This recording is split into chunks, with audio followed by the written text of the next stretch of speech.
مرحبا شباب، اليوم عندنا شرح سهل شلون تجمعون نقاط.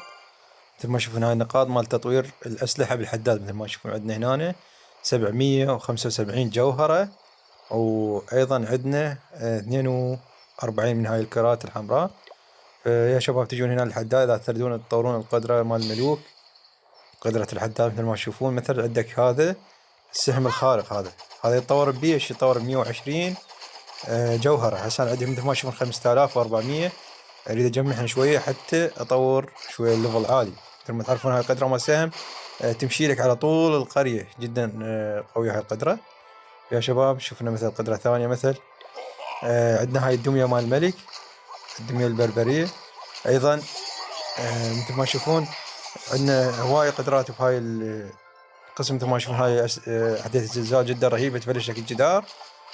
ايضا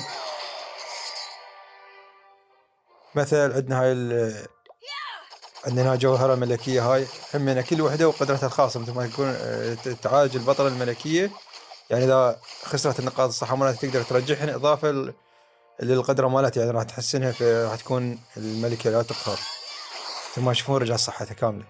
أقدر هسه أطورها ب 1440، لأن مثل ما تعرفون عندي 5400. فقلت أنبهكم هاي الطريقة تحصلون بها الجواهر من مكافأة النجوم يا شباب. مثل ما تشوفون من مكافأة النجوم. إذا استفدتوا معنا فيها، أمان الله.